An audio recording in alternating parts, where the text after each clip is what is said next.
So I'm sure you've heard the news, Ian Garry has pulled out of UFC 296 because his wife's boyfriend said that he's been a naughty boy and that he can't leave the house. I actually need to stop making jokes like that because the guy's in hospital. I'm quite upset actually. I was really looking forward to this fight. I thought that Vicente Luque would bring out another side of Ian Garry we haven't seen before, just because he applies a lot of forward pressure. He's quite aggressive. He's in your face for the entire 15 minutes. I thought this would have been a hard challenge for Ian Garry to overcome, and one that if he did overcome would send him in the right direction towards a title shot, which is what he wants to do. And it would have been really interesting to see how Ian Garry dealt with the pressure outside of the octagon. So the build up, everything to do with his wife, the cuckery, all of that stuff.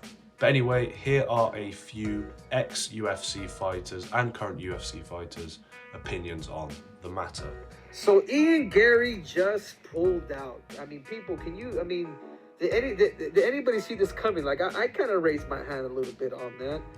I mean, man, Ian Garry, the problem is not Ian Garry pulling out. You know, sometimes at times, I pulled out before a fight. Knowing that I had an injury and whatnot. I think the fact that this thing festered, I think the fact that he brought his family involved, the same as family safety. And once you start triggering words like that, that stuff starts playing with your mind psychologically.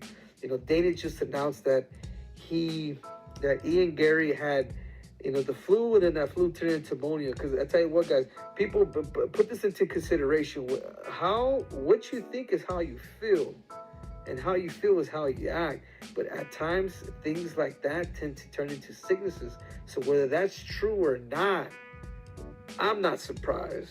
I must tell you, it does appear to be very legitimate.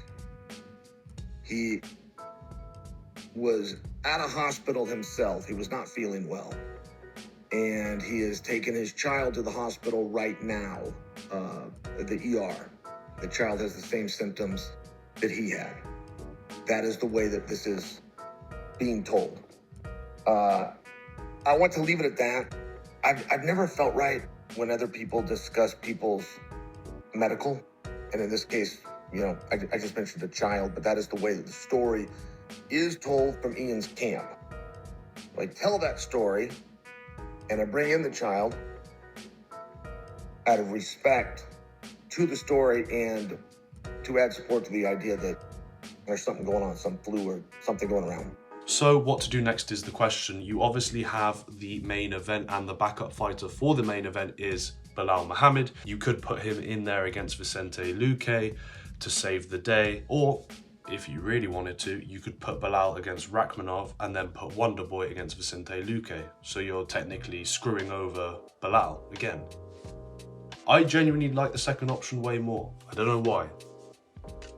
Just more entertaining. But no, I don't believe this will happen. I genuinely think they will just take Vicente Luque out of the card and give him another fight later on against Ian Garry or someone else. And then again, I don't think Belal would really take that fight anyway. I believe Belal Muhammad is doing exactly what Colby Covington did for the Leon Edwards against Kamaru Usman fight. He is becoming the backup fighter so that he can secure himself a title shot with hopes to obviously win that title. And if he does win that title, it's going to be odd, I'd say, having title fights on the prelims.